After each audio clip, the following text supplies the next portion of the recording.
Hello दोस्तों, जोहार सभी लोगों को।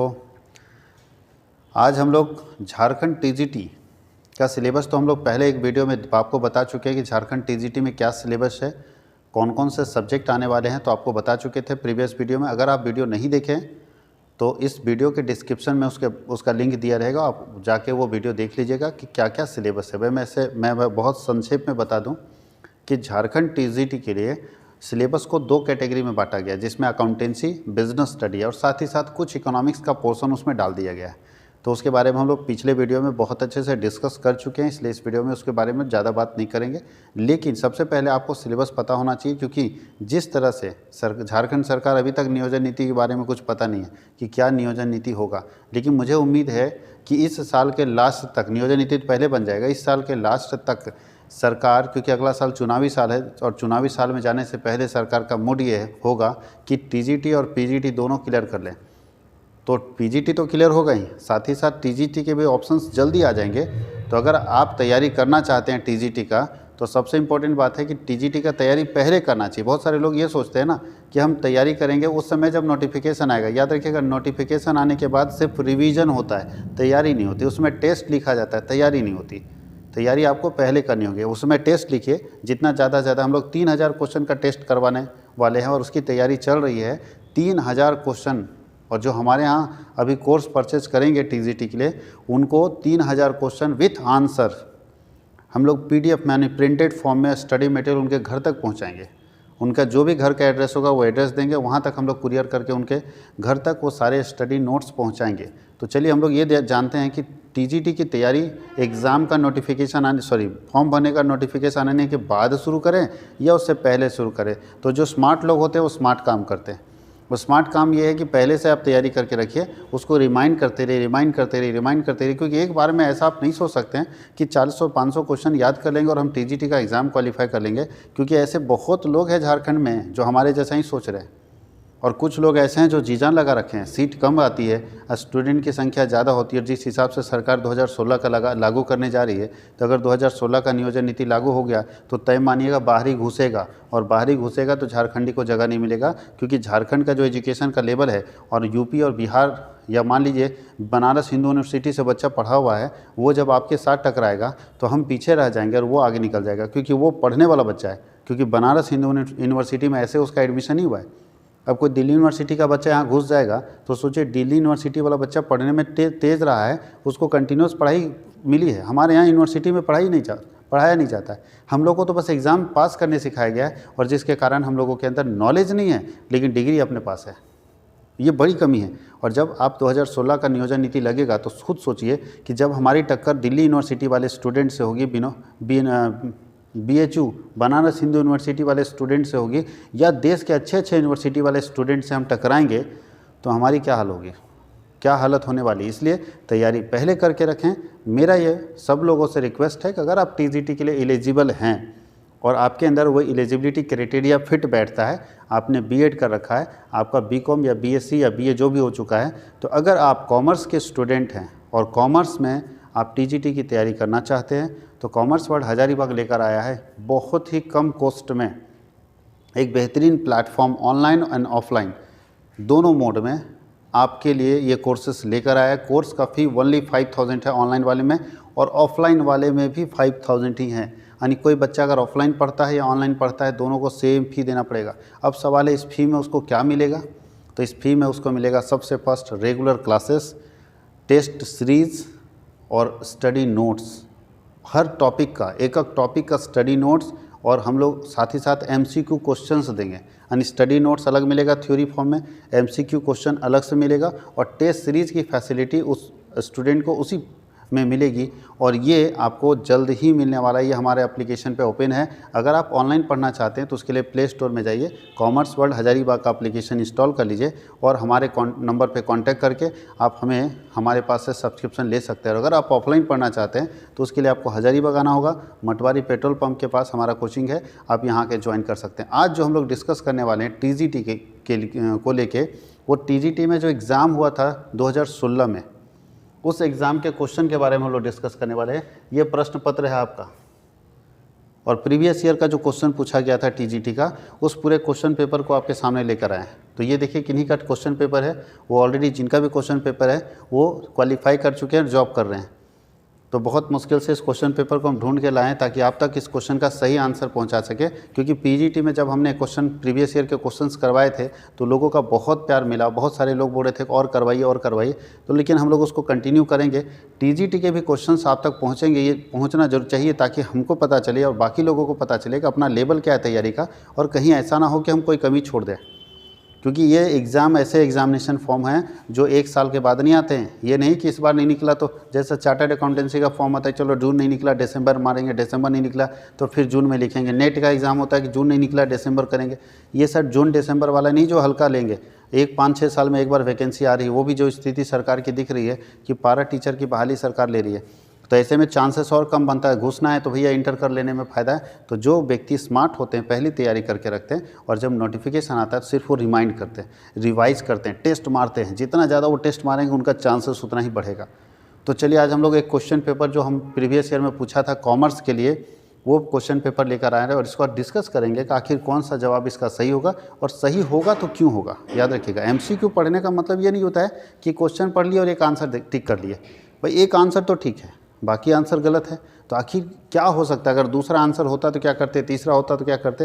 तो डिस्कशन करने से क्या होगा कि अगर हम लोग 20 क्वेश्चन भी कर लेते हैं, 25 क्वेश्चन भी कर लेते हैं, तो डिस्कस करने से 50 क्वेश्चन हम लोग कंप्लीट करेंगे, 50 क्वेश्चन क्वालिफाई कर लेंगे। तो चलिए हम लोग स्टार्ट करते हैं। देखिए क्या क्वेश्चन पूछा गया था प्रीवियस ईयर में आपके टीजीटी एग्जामिनेशन के लिए झारखंड में। ये जो एग्ज़ाम हुआ था 2016 का एग्जामिनेशन है। तो ध्यान दीजिए, सबसे पहला क्वेश्चन है, फर्स्ट क्वेश्चन क्या पूछा गया। तो चूंकि देखिए ये टिक किया हुआ है, जो भी एग्ज़ाम लिखे होंगे वो अपना टिक किए हुए, तो इनके टिक पर ध्यान नहीं देंगे हम लोग अपने तरीके से इसका आंसर करने की कोशिश करेंगे। अगर इनका भी सही है तो अच्छी बात है, बहुत अच्छी बात है, इनका सही भी है, बहुत सारे इनका सही भी किया हुआ है, तो कोई दिक्कत नहीं। तो चलिए स्टार्ट करते हैं सबसे पहले क्वेश्चन की तरफ। देखिए आपकी तैयारी कैसी है टीजीटी की। फर्स्ट क्वेश्चन बोलता है, proceed from which of the following can be used for redemption of preference share. Preference share को बोलता है हिंदी में कि निम्न में से किससे प्राप्त आय को अधिमान शेयर के विमोचन के लिए प्रयोग किया जा सकता है। अगर आप लोग पढ़े होंगे प्रेफरेंस शेयर का रिडम्पशन ऑफ प्रेफरेंस शेयर। ये प्रेफरेंस शेयर क्या होता है, तो कंपनी जब मार्केट से कंपनी को जब मार्केट से पूंजी की ज़रूरत पड़ती है ना, तो कंपनी 2 तरीके से पूंजी लाती है। एक वो लोन कैपिटल लाती है और एक इक्विटी कैपिटल लाती है। एक इक्विटी कैपिटल, इसको शेयर कैपिटल बोलते हैं, शेयर कैपिटल लाती है, एक लोन कैपिटल लाती है। शेयर कैपिटल लाने के लिए उसको 2 तरह का शेयर बेचना पड़ता है, इक्विटी शेयर और प्रेफरेंस शेयर। तो अगर कंपनी इक्विटी शेयर नहीं प्रेफरेंस शेयर बेचती है, इक्विटी शेयर छोड़ दीजिए, अगर कोई कंपनी प्रेफरेंस शेयर बेच के मार्केट से पैसा लाती है, तो सवाल है कि अगर हमारी कंपनी 5 लाख रुपया प्रेफरेंस शेयर से लाई मार्केट से, तो एक तय समय के बाद हमको पैसा वापस करना पड़ेगा ना, क्योंकि अभी हमको ज़रूरत है तो हम पैसा लाए, अब हमारा ज़रूरत पूरा हो जाएगा तो हमको पैसा वापस करना पड़ेगा। तो जब हम मार्केट से प्रेफरेंस शेयर से पैसा लाए होंगे तो उसका वापस करेंगे। तो वापस जब करेंगे यानी रीपेमेंट ऑफ प्रेफरेंस शेयर, ध्यान दीजिएगा, जब हमने पैसा मांगा अब हम उसका रीपेमेंट कर रहे हैं, मतलब रीपेमेंट ऑफ प्रेफरेंस शेयर, जिसको हम लोग बोलते हैं redemption of preference share. Redeem करने का मतलब होता है कि आपने जो कर्जा लिया था उस कर्जे को वापस कर दिया। तो अगर हम प्रेफरेंस शेयर को वापस करेंगे तो 5 लाख तो लाए थे, वो सारा पैसा मशीन वगैरह हम लगा दिए, अब वापस करने का टाइम है तो हम कहाँ से पैसा ला के वापस करेंगे, उसके बारे में पूछ रहा है कि कहाँ से हम पैसा लाएंगे अपने प्रेफरेंस शेयर को पेमेंट करने के लिए। अब सोचिए 4 ऑप्शन आपके पास है कि आप अगर प्रेफरेंस शेयर का पेमेंट करना चाहते हैं तो कहाँ से प्रेफरेंस शेयर का पेमेंट हो सकता है, वो सोर्सेस बताइए। क्या हम नए बॉन्ड को बेच के प्रेफरेंस शेयर का पेमेंट कर सकते हैं? नहीं कर सकते। नए डिबेंचर को बेच के प्रेफरेंस शेयर का पेमेंट कर सकते हैं? नहीं कर सकते। फिक्स डिपॉजिट नया करके प्रेफरेंस शेयर का पेमेंट कर सकते हैं? नहीं कर सकते। लेकिन नया प्रेफरेंस शेयर बेच के कर सकते हैं ना। हम क्या करेंगे कि पुराना प्रेफरेंस शेयर का पेमेंट करने के लिए नया प्रेफरेंस शेयर बेचेंगे, वहाँ से जो पैसा आएगा उससे पुराने प्रेफरेंस शेयर का पेमेंट कर देंगे। अब इसका टाइम आएगा तो देखा जाएगा, फिर नया बेचेंगे, फिर उसको पेमेंट करें।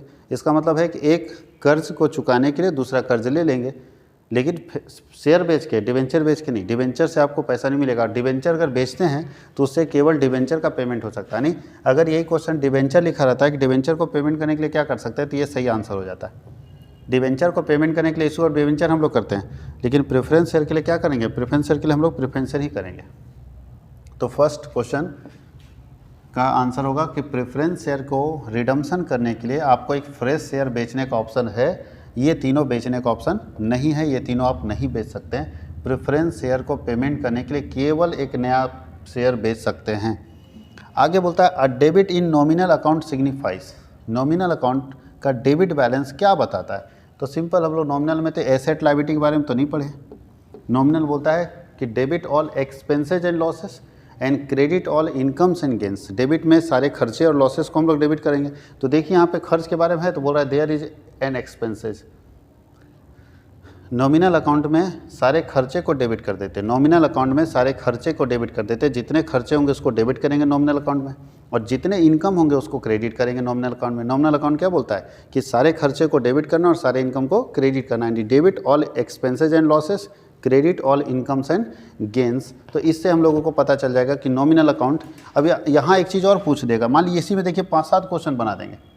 5-7 क्वेश्चन क्या पूछा जा सकता है? अगर पूछ दिया कि एक्सपेंस बढ़ रहा है तो क्या करेंगे?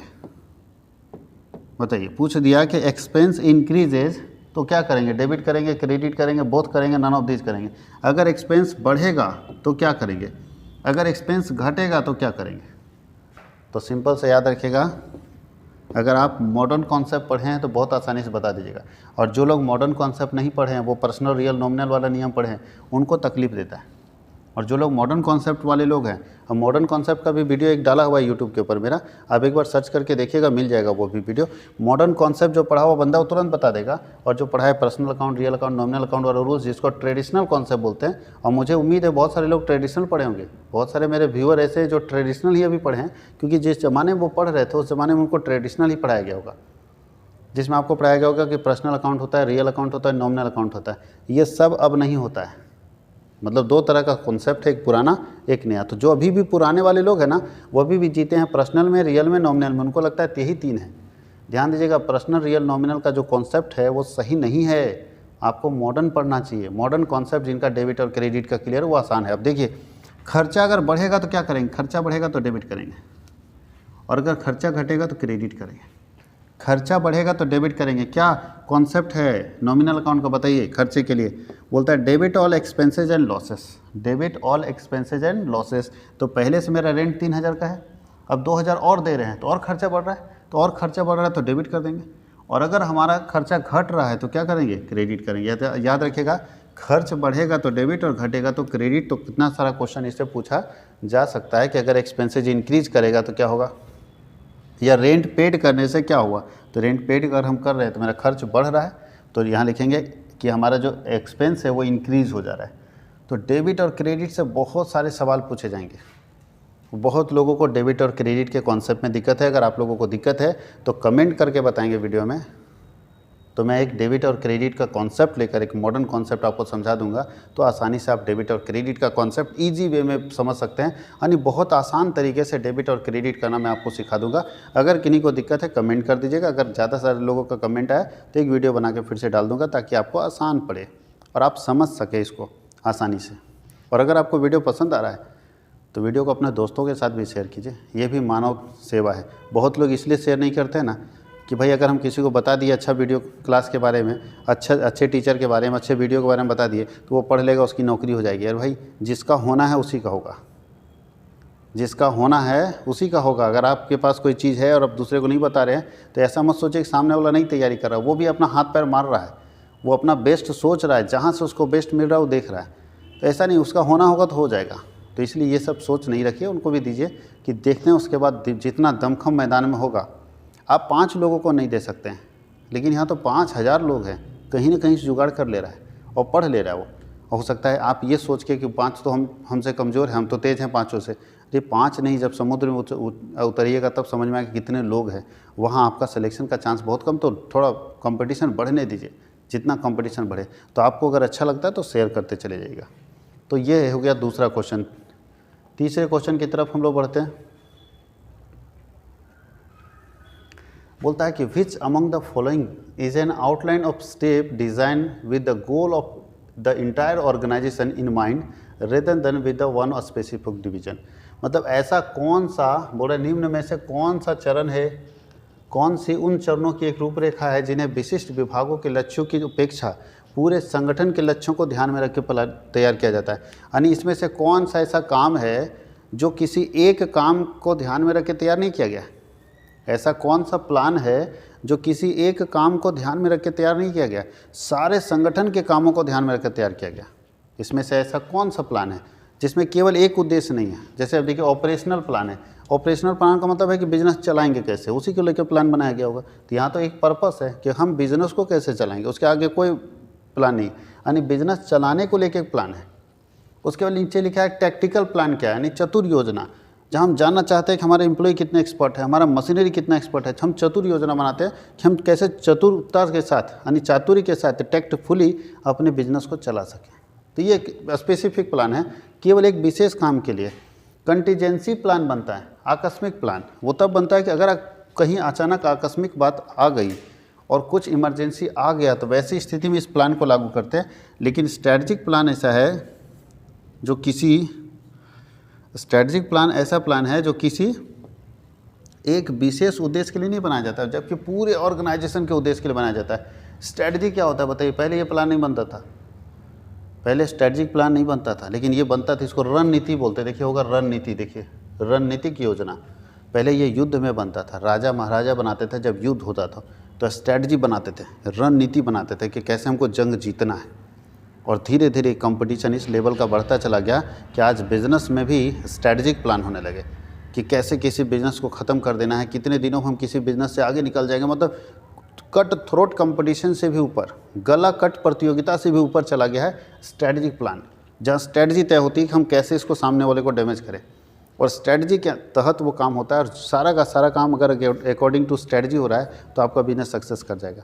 तो स्ट्रैटेजी किसी एक बात को ध्यान में रख के नहीं, पूरे ऑर्गेनाइजेशन को, हॉल को, पूरे ऑर्गेनाइजेशन संपूर्ण को ध्यान में रख के बनाया जाता है। उसका प्रोडक्शन का स्ट्रैटेजी होता है, मार्केटिंग का स्ट्रैटेजी होता है, प्राइसिंग का स्ट्रैटेजी होता है, प्रोडक्ट क्वालिटी का स्ट्रैटेजी होता है, कंज्यूमर बिहेवियर का स्ट्रैटेजी, यानी हर चीज़ का हम स्ट्रैटेजी बनाते हैं कि कैसे हम सामने वाले से अपने प्रोडक्ट को बेटर बनाएं। तो इसलिए स्ट्रैटेजिक प्लान पूरे व्यवसाय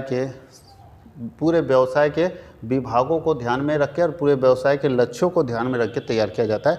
जबकि ये तीनों जो प्लान होते हैं किसी विशिष्ट लक्ष्य को प्राप्त करने के लिए तैयार किए जाते हैं। जैसे प्रोडक्शन प्लान बनता है कि सर सामान हम ज़्यादा से ज़्यादा कैसे बनाएंगे, तो खाली प्रोडक्शन से रिलेटेड है ना, इसका मार्केटिंग से तो कोई लेना देना नहीं, इसका फाइनेंस से कोई लेना देना नहीं, इसका बाकी मैनेजमेंट की एक्टिविटीज़ कोई लेना देना नहीं।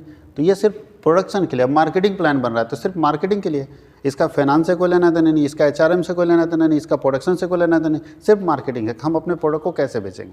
तो ये एक पार्टिकुलर प्लान है, एक विशेष लक्ष्य के प्राप्ति के लिए है। लेकिन संपूर्ण लक्ष्यों की प्राप्ति के लिए जो प्लान बनाए जाते हैं उसको बोलते हैं स्ट्रैटेजिक प्लान, मोर्चाबंदी इसको हम लोग बोलते हैं, रणनीति बोलते हैं हम लोग। अगला क्वेश्चन दिया है कि identify the principles of management which says the subordinate should receive order from one superior only. प्रबंधन के उस सिद्धांत को पहचानिए जो कहता है कि सहायक अधिकारियों को केवल वरिष्ठ अधिकारियों से ही आदेश प्राप्त करना चाहिए। तो आपको मालूम है कि मैनेजमेंट के प्रिंसिपल कितने हैं, तो आपको मालूम होना चाहिए प्रिंसिपल के। बताइए मैनेजमेंट प्रिंसिपल के फादर का नाम क्या है, किसने मैनेजमेंट प्रिंसिपल दिया? तो हेनरी फेयोल का नाम सुने हैं, हेनरी फेयोल का नाम सुने। Henry Fayol father of principle of management है। कितने प्रिंसिपल दिए हैं? तो 14 प्रिंसिपल दिए हैं। कितने प्रिंसिपल दिए हैं? 14 प्रिंसिपल दिए हैं। Father of principle of management है हेनरी फेयोल। कोई दिक्कत है? पूछ देगा कि हेनरी फेयोल कौन से इंजीनियर थे, मैकेनिकल इंजीनियर थे कि माइनिंग इंजीनियर थे? तो हेनरी फेयोल माइनिंग इंजीनियर थे। कौन से इंजीनियर थे? माइनिंग, माइंस में जाके काम करते थे। याद रखिएगा, पूछ देता कभी कभी हेनरी फेयोल कौन से इंजीनियर थे, माइनिंग इंजीनियर थे। कहाँ पे जन्म हुआ था? फ्रांस में जन्म हुआ था। हेनरी फेयोल का जन्म कहाँ हुआ था? फ्रांस में। देखिए एक क्वेश्चन है लेकिन हम कितना सारा चीज़ आपको बता रहे हैं। हेनरी फेयोल का जन्म कहाँ हुआ था? फ्रांस में हुआ था। माइनिंग इंजीनियर थे और प्रबंध के जन्मदाता, प्रबंध के सिद्धांत के जन्मदाता हेनरी फेयोल। कितना सिद्धांत दिए? 14 सिद्धांत। 4 क्वेश्चन का जवाब एक साथ। प्रबंध, फिर से बता रहे हैं, प्रबंध के प्रिंसिपल ऑफ मैनेजमेंट के फादर है हेनरी फेयोल। जन्म हुआ था फ्रांस में, माइनिंग इंजीनियर थे और इन्होंने कितना प्रिंसिपल दिया है? 14 प्रिंसिपल दिया है। उसमें से एक प्रिंसिपल है यूनिटी ऑफ कमांड। ये बताता है कि एक व्यक्ति को जो कमांड मिलना चाहिए वो एक सुपीरियर से मिलना चाहिए। एक व्यक्ति अगर कमांड करेगा तो काम आसान होगा, नीचे वाले को समझ आएगा।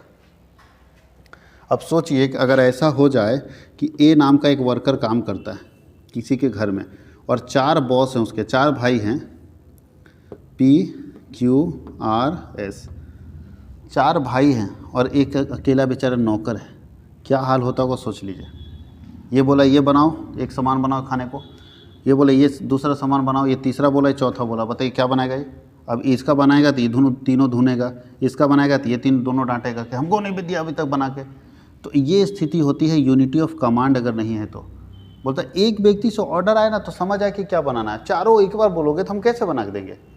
तो यहाँ क्या होगा, वर्कर में कन्फ्यूज़न क्रिएट होगा। इसलिए बोलता है नहीं, यूनिटी ऑफ कमांड होना चाहिए। इसका मतलब ये ऐसा होना चाहिए, एक अधिकारी हो और उसी से ये सारे जूनियर को कमांड मिले। यानी एक अधिकारी है, उससे तीनों को अलग अलग कमांड मिला, ये इससे कमांड दे रहे, इसको कमांड दे रहे, इसको, कोई कन्फ्यूजन नहीं। वो जानता है कि हमारा बॉस यही है, जो ये बोलेगा हमको करना है। लेकिन यहाँ बताइए कैसे करेगा कोई, इसका बात माने कि इसका बात माने कि इसका बात माने कि इसका बात माने। तो याद रखना है कि अगर एक से ज़्यादा लोग अगर आपको कमांड करेंगे, ऑर्डर देंगे, तो ऐसे में वर्कर में कन्फ्यूज़न क्रिएट होगा कि वर्कर माने तो किसका बात माने। इसीलिए मैनेजमेंट का एक प्रिंसिपल है यूनिटी ऑफ कमांड, कि जब भी सुपीरियर से कमांड मिले तो एक व्यक्ति सुपीरियर हो। इसलिए देखिएगा बड़े पदों पर एक ही व्यक्ति होते हैं। अगर सोचिए देश के 2 राष्ट्रपति होते, देश के 2 सुप्रीम कोर्ट के जस्टिस होते, देश के 2 प्रधानमंत्री होते, राज्य के 2 मुख्यमंत्री होते, राज्य में 2 गवर्नर होते, समस्याएं आती है। एक बोलता है ये करो, दूसरा बोलता है ये करो, एक कोई नियम बनाता, दूसरा उसको काट देता।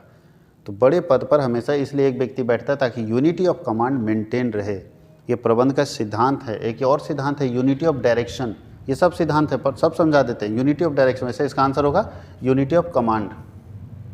यूनिटी ऑफ डायरेक्शन का मतलब है कि निर्देश भी एक ही व्यक्ति से मिलना चाहिए, डायरेक्शन भी एक व्यक्ति से मिलना चाहिए, ताकि पता चल सके कौन व्यक्ति रिस्पॉन्सिबल है। ये हम लोग यहाँ नहीं शादी विवाह होता है खाना बनाने वाला, अब बताइए एक से ज़्यादा व्यक्ति डायरेक्शन दीजिएगा खाना बनाने वाले को ना, तो कन्फ्यूज़ हो जाएगा, खाना गलत बना देगा। और उसके बाद आप पूछिए, अगर आपके यहाँ खाना बनाना पूछिए कि किसकी गलती है, तो आप गलती नहीं निकाल पाओगे। मिस्त्री बोले सर हम ठीक बना रहे थे, वो आए थे और बोल दिए कि नहीं मिर्च कम है, तो डाल दिए मिर्च। अब सबको तीता लग रहा है तो हम क्या करें।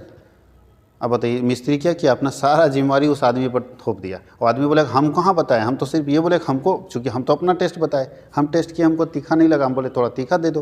ये तो मिस्त्री डाल दिया, कौन बोला था इतना डालने, ये तो मेरा टेस्ट था तीखा, इसका अपना बुद्धि काम नहीं किया। अब सवाल है कि आप जिम्मेवारी देंगे किस पर, मिस्त्री पर या उस आदमी पर। इसलिए बोलता है डायरेक्शन एक व्यक्ति देगा ताकि पता चल सके कि किसकी गलती है और ये जो कमी हुई, गलती हुई, वो किसके कारण हुई। अब बताइए अगर हम आपको प्रोडक्शन मैनेजर बना दिए, आप ही को, और आप ही को डायरेक्शन दे रहे, दूसरे किसी को नहीं समझा रहे, और प्रोडक्शन गड़बड़ हो गया, इसका मतलब आप स्पेशली रिस्पॉन्सिबल हैं इसके लिए। तो बोलता है डायरेक्शन भी एक व्यक्ति से मिलना चाहिए, कमांड भी एक व्यक्ति से मिलना चाहिए। और एक और मैनेजमेंट प्रिंसिपल है जिसका नाम है डिवीज़न ऑफ वर्क।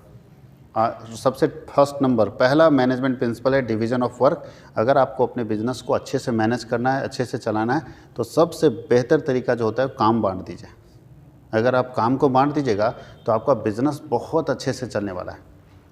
और ये डिवीज़न ऑफ वर्क हम लोग के जो पूर्वज है ना, बहुत पहले चलाते आ रहे हैं। आप सब जानते होंगे कि अगर घर में 3 बहू हैं, मान लीजिए 2 ही बेटा है, 2 बहू अगर है तो सब बांटा रहता है कि छोटी बहू जो है किचन का काम करेगी, बड़ी बहू जो है बाहर का काम करेगी। बटा रहता था कि नहीं हम लोग के घर में।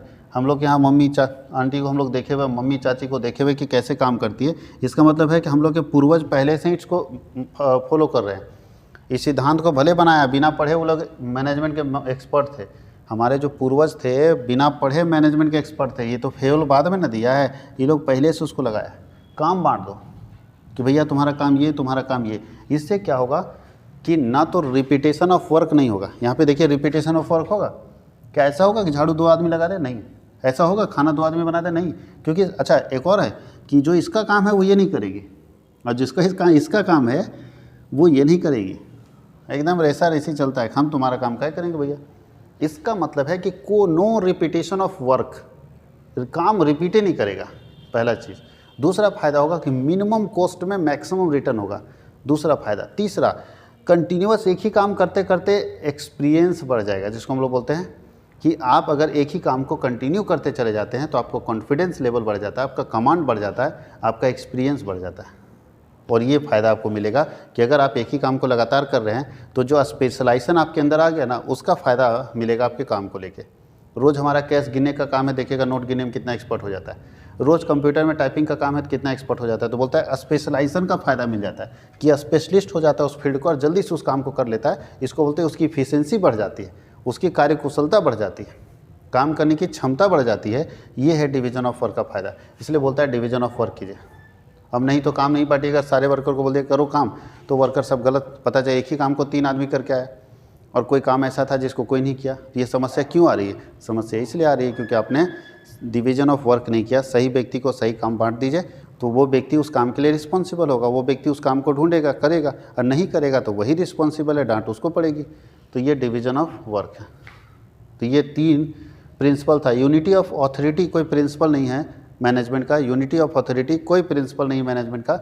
ये 3 ही प्रिंसिपल थे मैनेजमेंट के और तीनों प्रिंसिपल के बारे में हम आपको डिस्कस करके बता दिए।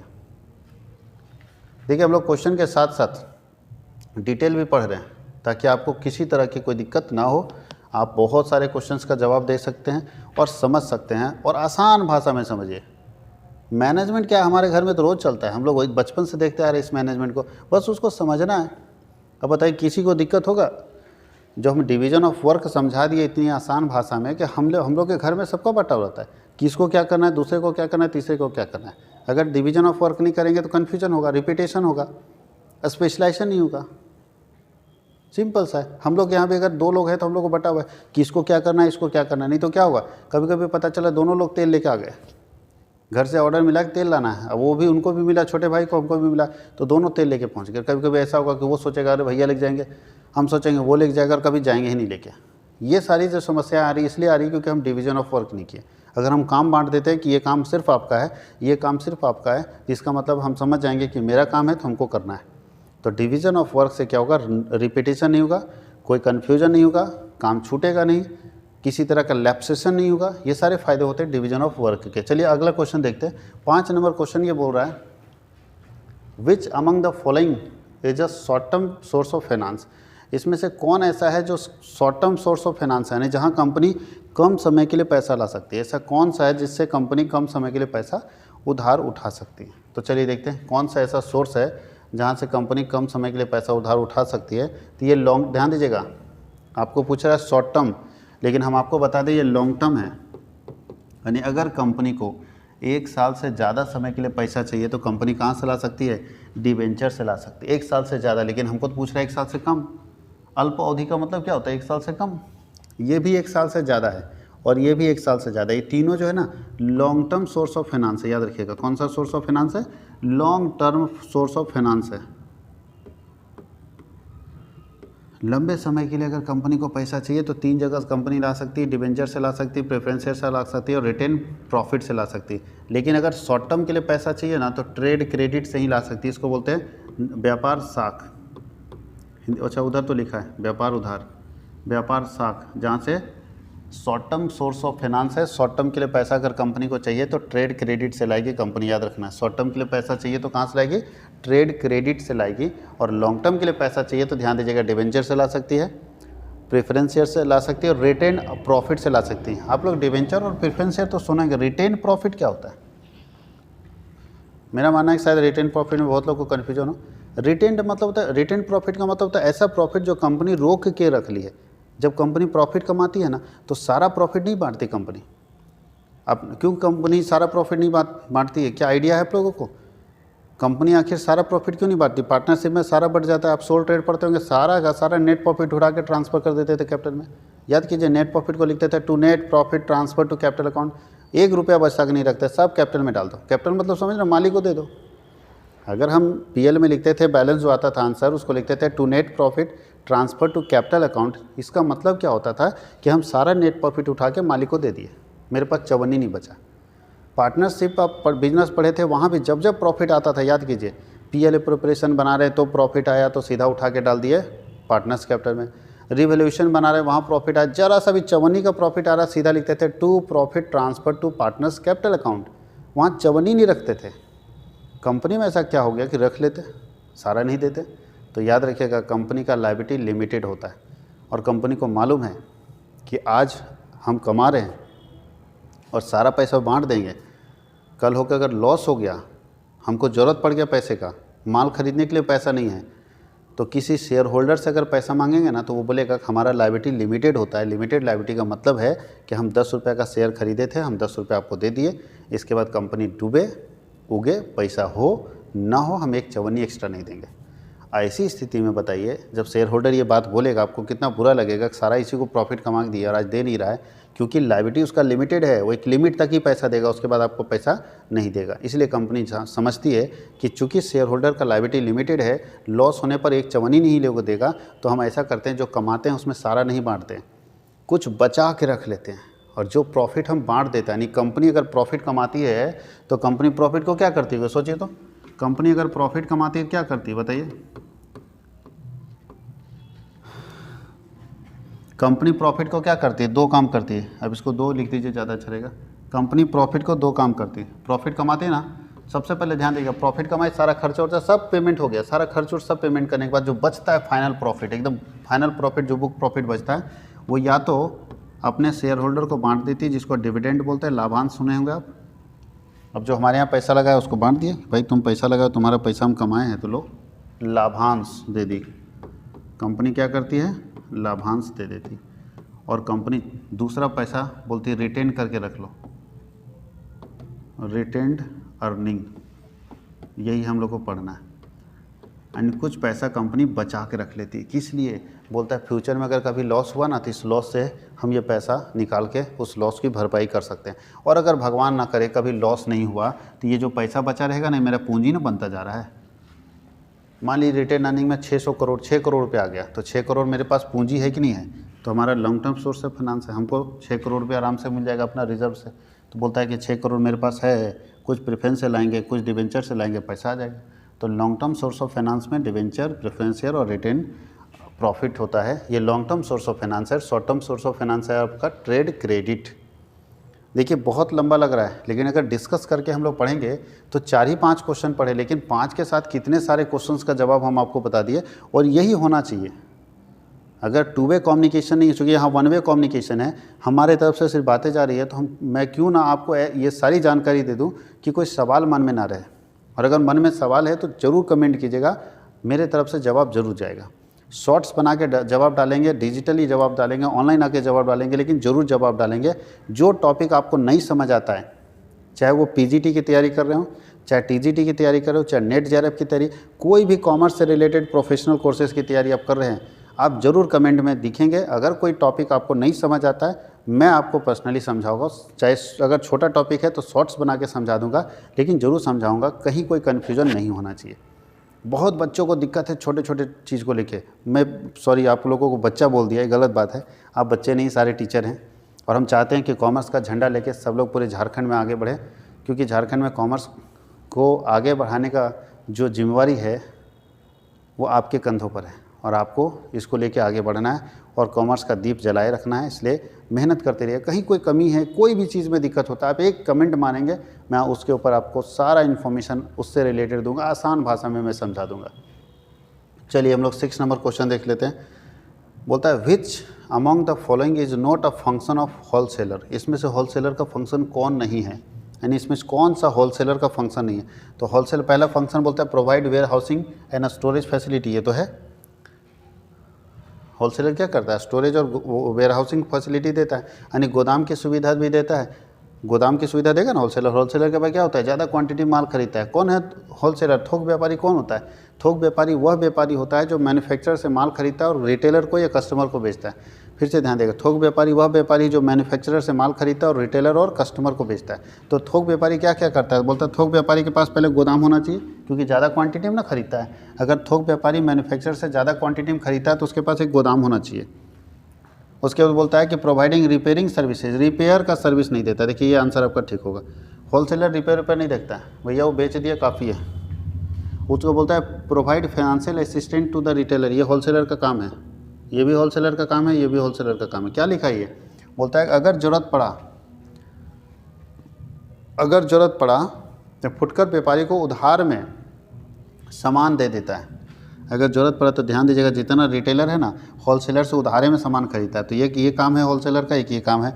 और तीसरा ये भी होलसेलर का काम है, provide the physical distribution of goods, फुटकर विक्रेताओं को वस्तुओं का भौतिक वितरण। और होलसेलर क्या करता है, आज के समय में अपना गाड़ी रख लिया है, गाड़ी में सामान लोड किया, रिटेलर के दुकान पहुंचा दिया। अब मान लीजिए हम पतंजलि का होलसेल लेते हैं, तो दुकान दुकान में सामान पहुंचना चाहिए, तो क्या करेंगे, गाड़ी में सामान लेंगे और दुकान दुकान जाके सामान दे देंगे। ये होलसेलर कर सकता है। तो ये तीनों काम होलसेलर का है, लेकिन ये होलसेलर का काम नहीं है। वो रिपेयरिंग वेपेयरिंग नहीं देखेगा, वो सिर्फ सामान बेचता है। रिपेयरिंग का काम जो है रिटेलर देखता है। रिपेयरिंग का काम कौन देखता है? रिटेलर। वो उसके यहाँ रोज़ 500-600 मान लीजिए एसी का है तो 500 एसी रोज़ बेचता है, कितना का रिपेयरिंग कराएगा वो रिटेलर समझेगा। तो रिटेलर रिपेयर का काम करता है, यानी रिपेयर एंड रिन्यूअल का काम डिफेक्टिव गुड्स का वो रिटेलर का काम है, वो मैंने कभी भी होलसेलर का काम नहीं। तो आज हम लोग 6 क्वेश्चन का आंसर किए हैं। इसी तरह से हम लोग आगे बढ़ते जाएंगे। और ये जो सीरीज